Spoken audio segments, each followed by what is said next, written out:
So in the last two videos, we've talked about rape culture. We've talked about a lot of different aspects on rape culture. We've talked about how rape culture is spreading because of various aspects of society. We've also talked about how it is being normalized to just throw the word around. We've talked about a lot of different things. We've talked about the laws. We've touched upon them. And today, I think we really need to bring some of the points forward that we may have just touched or maybe even not entirely talked about. So this is it.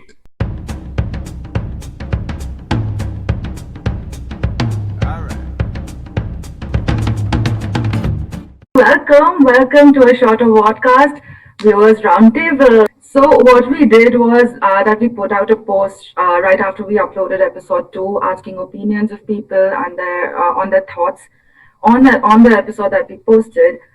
We wanted to know if people wanted to voice out their experiences and thoughts on the topic that we spoke about. And we're going to keep doing this. We're going to talk about new issues and other issues too in the coming weeks. And we're going to be opening up the platform to our audience, to our viewers, and have conversations with them and, create awareness with us on screen, like you all are here today. Yeah, I mean, keep an eye out for our Facebook posts and Instagram posts. Links in the description, guys. Go follow us everywhere because हम लोग ये चीज बहुत बार डालेंगे where we will want you guys to come out and tell us what you think about certain issues. What we also did for this session was we reached out to a few experts who would basically be much more qualified than us to highlight certain aspects. I want to introduce Advocate Rohit Kalyar, who is the panel counsel for the state of Uttar Pradesh, and he's a leading advocate for all matters related to sexual offences and stuff like that. Rohit sir, welcome. Welcome to the. Thank you so much. We have Garima Shukla, who's the HR head of First Rand Bank, based out of Mumbai. Welcome. Cheers. Thank you so much. Thanks, Malvika. We have Shrimoy Shino, who happens to be an educator who's worked with various establishments, and she's taught a diverse demographic of students for competitive exams and English proficiency. She's been a lover of the channel and a huge supporter. Shrimoy, what's up? Welcome. Hi. Hello, Shidosh. Hello, Malvika. Hello, everybody. Thank you for such a warm welcome. We have Vishishta Mehta, who is a selection committee reviewer for Teach for India and has been a key teaching fellow for Teach for India as well. Welcome, Vishishta. We have Snehal Mehta, who's worked for several non-profit organizations and non-profit organization-related activities. She's also been a content writer for Digital Investo, and once again, been a huge supporter of this channel. Thank you so much for coming today, Snehal. Yeah, welcome. Definitely. And we have to say Thank you so much for inviting me. We have Tisya Asrani, who is studying right now. She is studying fashion communication. She's a student and she's actively working with underprivileged children too. Welcome, Tisya. Thank you. My first question, I would like to direct to Tisya and Snehal. Since you're the youngest here, you're on our panel today, y'all are proper Gen Zs. Y'all have properly grown up. Y'all have been raised in an environment where things like Nirbhaya, the incident like Nirbhaya and other rape cases have been openly spoken about in the media, social media. People are more aware of things like this. My question is mainly, do you think y'all feel a little safer nowadays? Do you think people are a little more conscious and aware of things around you? Since there's so much more awareness, there's so much more spoken about this. Although there is awareness, but the thing is still the same. अगर देखा जाए तो इतना development होने के बाद भी feminist के जो थॉट्स रहते हैं वो सेम है. So even though we are progressing, even though there are so much platforms for awareness, digital media is also working a great way. But I still feel कि और इम्प्रूवमेंट हो सकता है बिकॉज फैमिली से आज भी वही सुनने मिलता है अगर रेप हुआ है मत बोलो उस बारे में वो चीज लाइक आपके what to say dignity or like izzat and all words are still the taboo for us to speak loudly or raise our voice, although there are some women who are coming forward, but still there are some points where we are lacking, I think. Kolkata जैसे city को बनने के लिए बहुत time लगेगा, because Kolkata is the only place I think in India right now which is the safest place for women. और अगर मुंबई की बात ले लो या UP Bihar, Mumbai is the third one. I am living in Mumbai. There are so many cases being raped. Girls are not even coming to the police station to report because they think that family will, the family also should support the girls, I think, because family is the important aspect in this. If they are not supporting, we can't raise our voice. So if family is supporting, you are yourself, you are well educated or not, even if you are not educated, but you should know what you are and you should raise your voice. If you won't raise your voice, then you will remain the victim for I don't know how long. If you don't want to be treated like criminal, then you have to raise your voice. So I would like to add to that, saying that being a Gen Z, just being an adult, just starting off adulthood, the main thing that is happening today is technology, because we are right here because of Zoom, because of different technological increments and aspects. So what happens here when you use technology, social media developing at such a huge rate? Things like a boys' locker room, things like nudes, sending nudes on your DMs.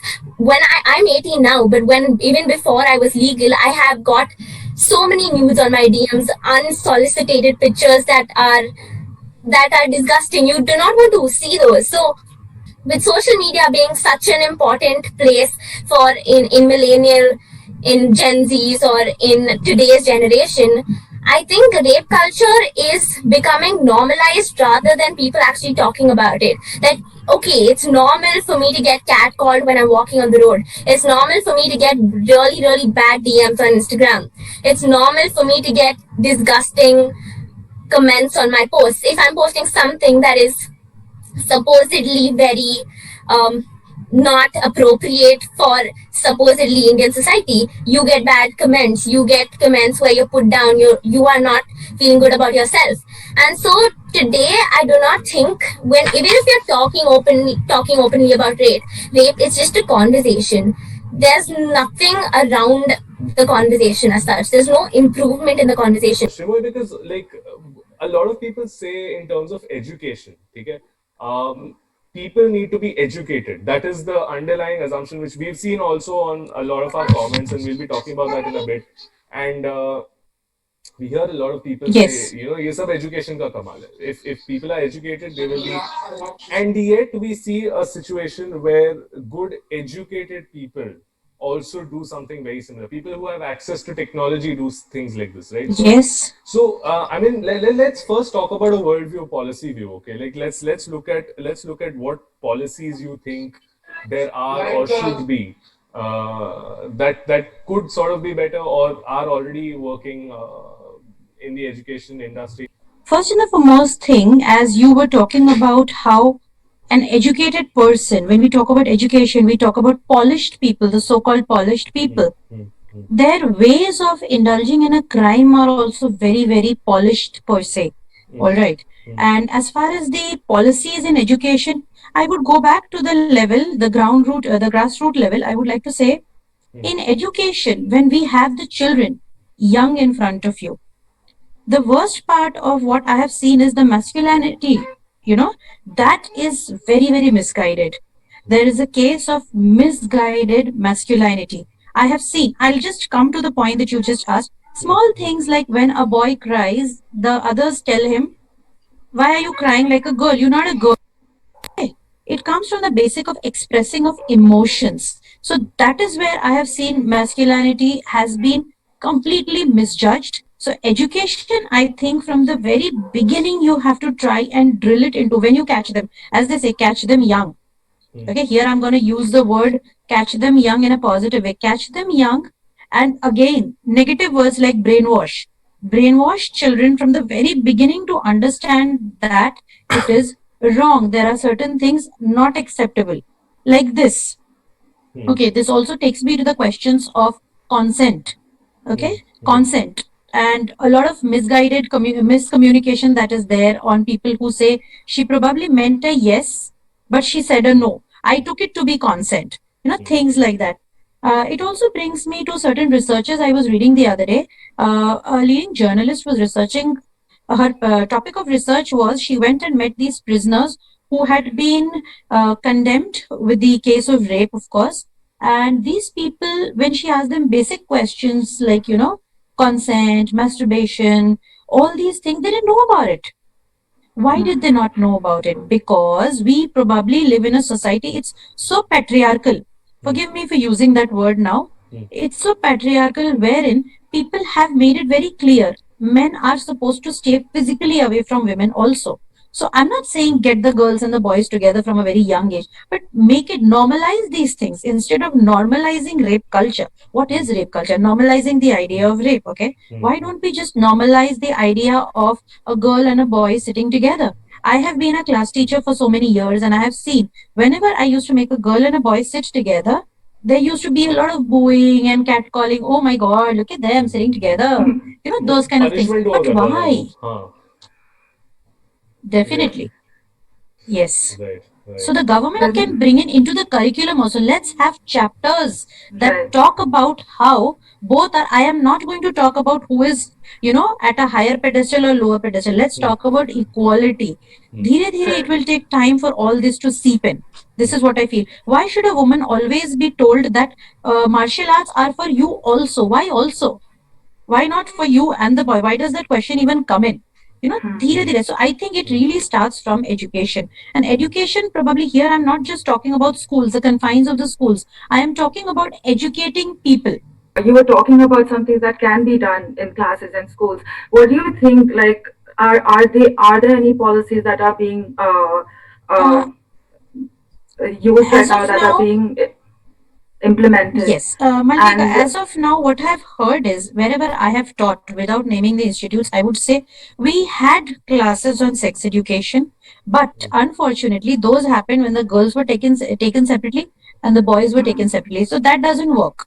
If you are going to talk about issues, then again the curiosity comes in. The boys were curious. What would they be telling the girls? Girls, I did not see them to be so curious, but I saw the boys curious. Okay, I saw them to be curious. All right, because I have been there, seen that.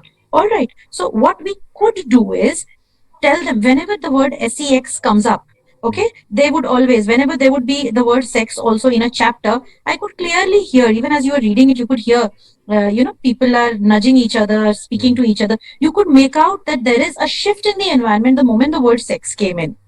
Be it gender, be it sex being a synonym for gender, be it for intercourse, whatever it is.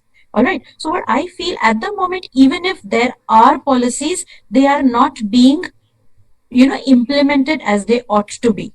The problem is not that there are no policies, there are no chapters. The problem is the execution of these things. I think it's beyond sex education. It also goes into values and mindsets that we are trying to build in our children. Like, one question that I've been constantly thinking about while teaching virtually is when knowledge is just a tap away. Like, I want to know when was Akbar born or what was the Mughal dynasty. I teach social science, so what was the Mughal dynasty? I can just Google it up. But what am I teaching my children through that? Like, what are the values that we're teaching our children through a certain chapter? And when I Google that up, NCRT actually gives you what values to drive through each chapter. But I just want to move on to Garima, because whatever is studied in an establishment or an institution of any sort transposes to the workplace. Obviously, there are policies in the education industry. अब तो मैं industry बोलूँगा इसको यार, बन चुकी है. So there are policies here to ensure that kids are brought up with the right set of values. Again, in speech marks. Does that, in your experience, transpose to their place of employment? Of course, in corporates these days, posh policy is very much in. But as I have worked for diversified industries, I started career with advertising. So when you talk about advertising, people are very, very flamboyant and they are pretty comfortable with a lot of stuff. They are working pretty late nights till 1:32. So it's again depends on mindset, how the people are taking. So I would not take the name of the organization. I faced a case where two employees were in relationship from good 7 months and everything was okay, but then all of a sudden something didn't go well between them, and then one day HR is receiving an email saying that, you know, this is we would like to raise a complaint under Posh. Okay, so first thought hit my mind is it would have been for someone else, not for this guy. And then when I got into a discussion, I got to know that what for that guy.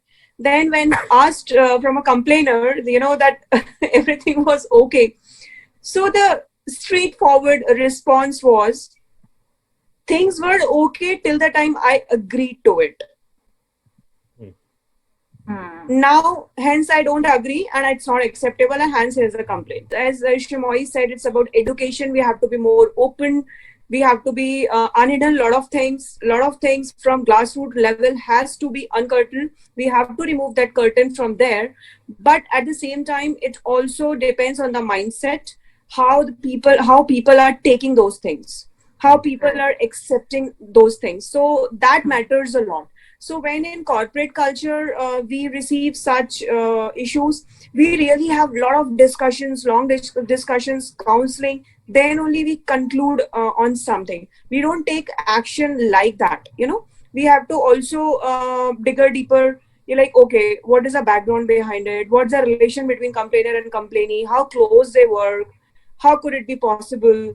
So in city like Mumbai, we also received a complaint, you know, that I was just getting pick and drop facility, pick and drop help from so and so person, and for initial 2 months things were okay, but all of a sudden, you know, I felt that a person is talking to me in that manner.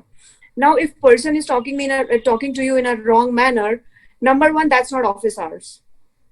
After office, you are going for dinner, you are going out and everything, and then while going back home, you guys are drunk and something happened. Is organization responsible for it? Can we hold somebody Friday night if something happened after office hours like 12 a.m. in the city like Mumbai? You cannot hold organization responsible, right?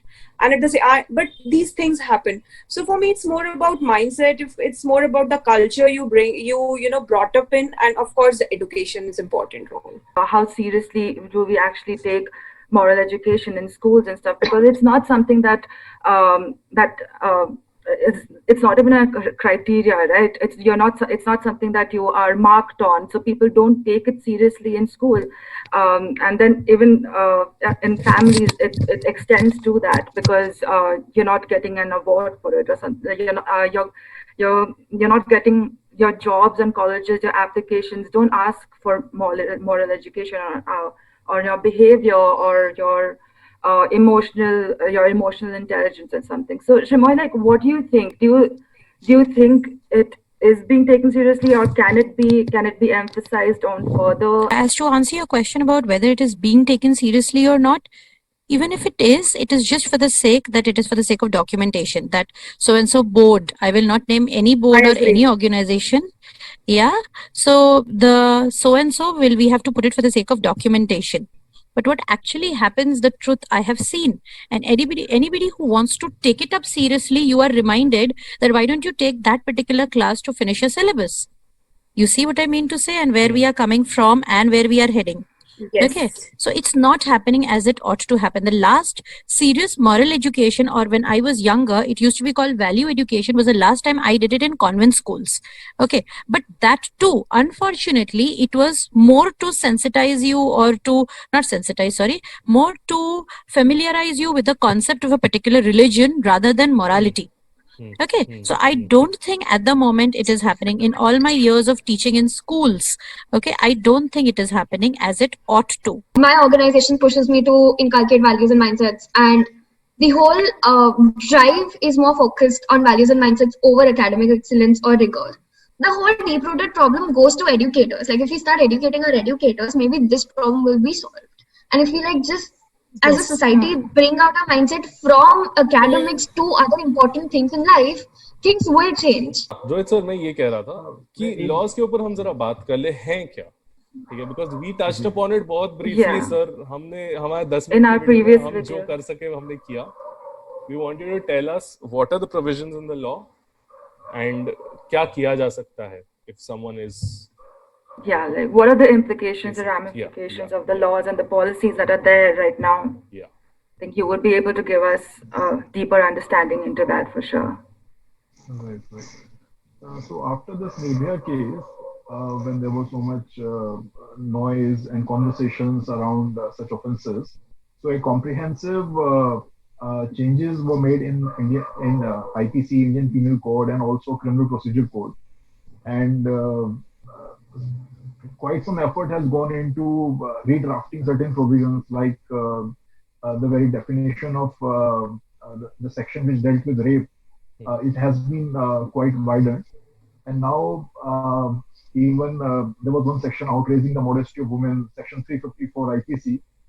Changes have been made to that also in terms of punishment period, and some new sections were added, like 354A sexual harassment. Then the stalking was also added as another offense, which would be otherwise dealt in outraging the modesty only in some way. So now it clearly mentioned that stalking is an offense. Then voyeurism is also an offense. So these changes were made in IPC, and many of these provisions are quite stringent. And I don't see much to complain now, except maybe some people may say that marital rape has not been properly recognized as it should be. Um but then that's another complicated area altogether. So, and then for children, there is a different piece of legislation act. They have a Protection of Children from Sexual Offence Act, POCSO, it is called. So it deals with children, which is below 18 years, and it also comprehensively cover most of the things you can think of, like the sexual assaults and the colored remarks, sexual nature, inappropriate touches. All that has been criminalized. I won't say it was not criminalized earlier, but sections were worded in general terms, and some innovativeness was required to bring those offenses under those sections. Now there are separate sections for that. So I believe law, as far as these acts are concerned, has reached a certain mature level. There is no difficulty. But then, in terms of implementation, because the implementation of law depends on investigating agencies, police. It depends on court. It also depends on infrastructure. Like in Delhi, there are special courtrooms for recording testimony of people coming from vulnerable sections like children or and some other heinous cases. The proceedings are held on camera, and distance is created between the accused and the victim, so that there is no re-traumatization kind of thing, because the victim may actually get traumatized looking at the assaulter again. So these things are being done, but I'm not sure if India is a big country, so on a pan-India level, if these things have been introduced in all the parts. So that I'm not sure, but eventually it will catch up. We're going to have a new section now in all our podcasts where we're going to talk about and highlight a few comments where people have asked us some questions. The first one is, I wonder if a troll knows they are a troll, because self-reflection is not really a common thing in our Indian community. This was yeah.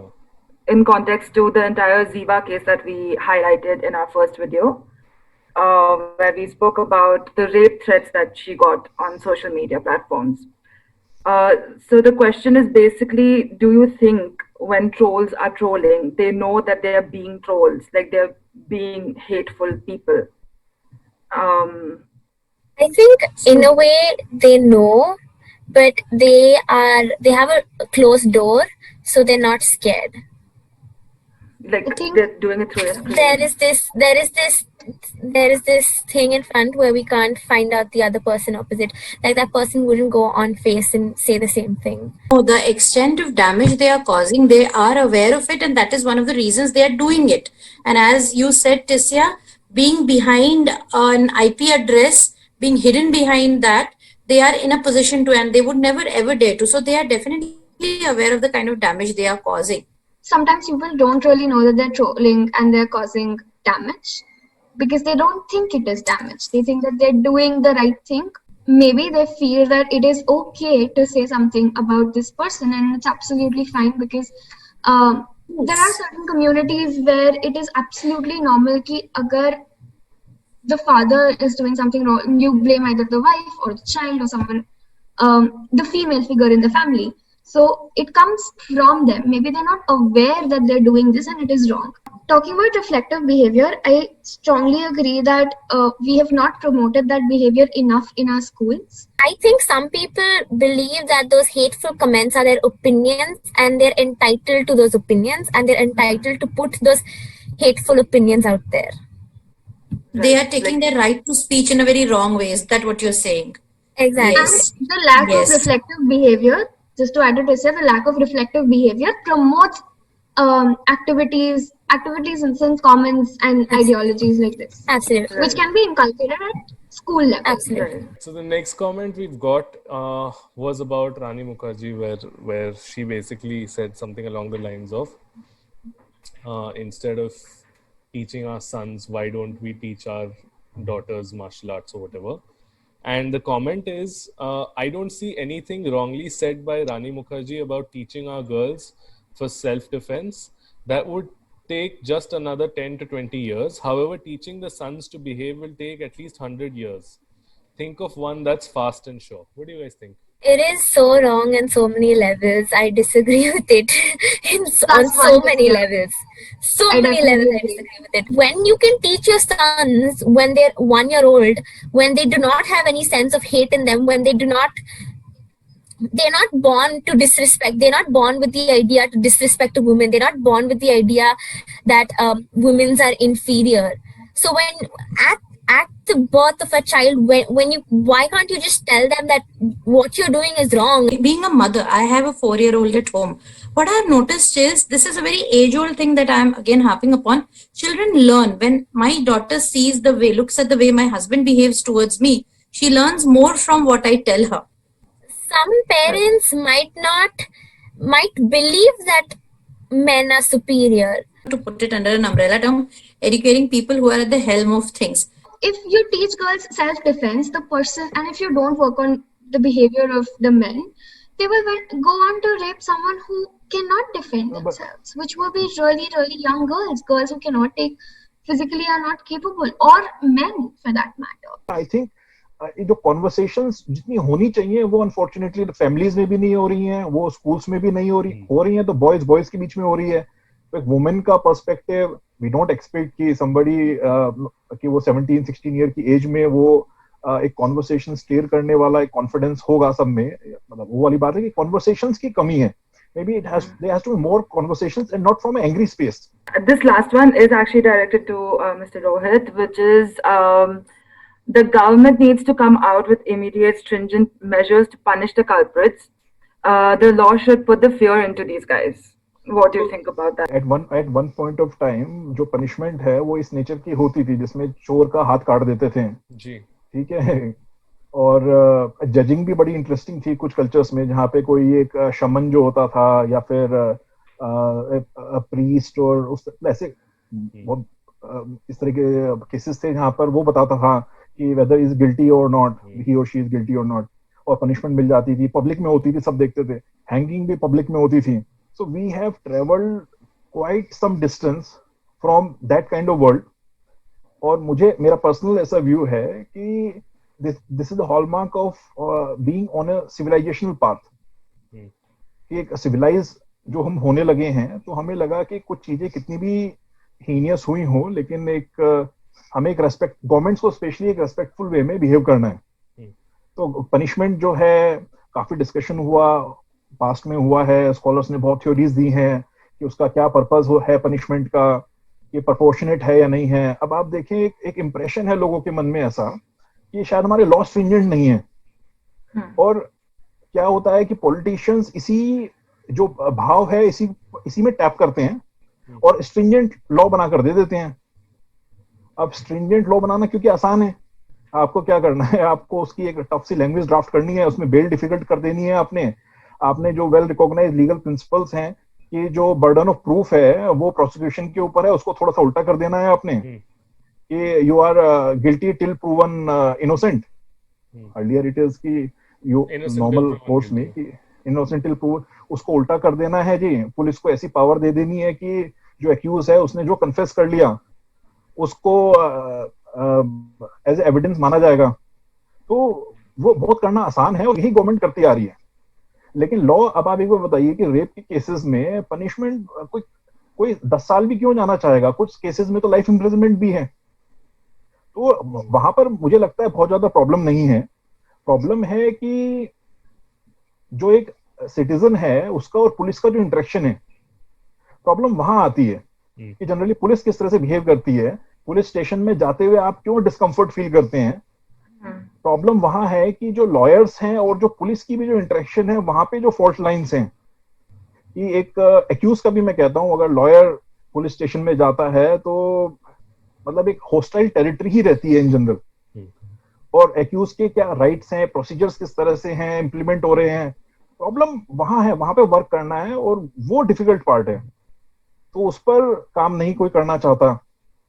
तो ये short term जो चीजें हैं कि उसको चौराहे पे टांग दो, फिर आप कहेंगे कि उसको किसी कढ़ाई में तेल में क्यों नहीं उसको तला जा रहा है आदमी को, that should be better punishment. तो there is no end to imagining cruel punishments. The regular argument that people make is कि अगर आप सख्त कर दोगे पनिशमेंट को तो लोग उसके डर से नहीं करेंगे। And I am just thinking, लोग ये नहीं सोच रहे कि सजा मिलेगी कि नहीं, लोग ये सोच रहे पकड़े जाएंगे कि नहीं। So there is a difference. I feel like अगर कड़क करना ही है तो सर्वेलेंस कड़क करो, कड़क करना ही है तो if you want to streamline processes within the task forces आप वो कीजिए, है ना। बहुत सारी चीजें हैं आप एक हो सकती हैं। जैसे जो एक सिटी वाली यूनिट है वहां पर आप ये देखिए कि पुलिस फोर्स, जो किसी स्टेट की जो पुलिस फोर्स है वो एडिक्वेट है या नहीं है। जी। इतनी तो वैकेंसीज बची हुई हैं, तो आपके पास मैन पावर नहीं है उस तरह से। फिर पुलिस मैन पावर किस लिए यूज कर रहे हो आप, कितनी पेट्रोलिंग हो रही है। तो ये इस तरीके के इंडिकेटर्स हैं। या फिर जो आइसोलेटेड स्ट्रीट्स हैं वहां की लाइटिंग ठीक है या नहीं है। हम करेक्टिव थेरेपी पे तो जिस आइडिया से हमने स्टार्ट किया था कि what do we want to do with our criminals was corrective therapy. Corrective therapy से तो हम बहुत ही दूर चले गए हैं। अभी तो we just want to punish, kill, that's it. अब जेल में भी जो जाते हैं लोग, उनके लिए बहुत सारे एनजीओ आते हैं, काम करते हैं वहां पर। ऐसा नहीं है एफर्ट नहीं हो रहे हैं, विपसना भी हो रही है जेल में, तिहाड़ में। जी। अब क्या 100 लोग करेंगे, 100 में से मे बी 10 के ऊपर बहुत अच्छा एफर्ट आएगा, 90 वैसे के वैसे रहेंगे। लेकिन आई स्टिल बिलीव कि अगर 10 भी सुधर जाते हैं या एक पॉजिटिव उनकी लाइफ में चेंज आता है तो इट वाज वर्थ इट कि इनकरेज करें। जो हम कर रहे हैं, the thing that we're going to upload, and people are going to watch it, probably watching it right now, have all got seeds of thought right now in their minds, something to think about, something to take away from all of our perspectives कि क्या है क्या नहीं है, because ultimately we're all against what is happening and we all know there's got to be change. But the fact that young people today are coming together talking about it on a public forum, I don't think इससे बड़ा कुछ हो सकता है. So I think a huge round of applause to all of us for actually coming to the forefront of this and expressing ourselves.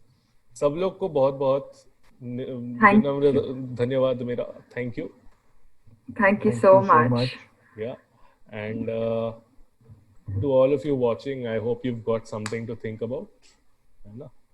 And we're going to see you guys next video.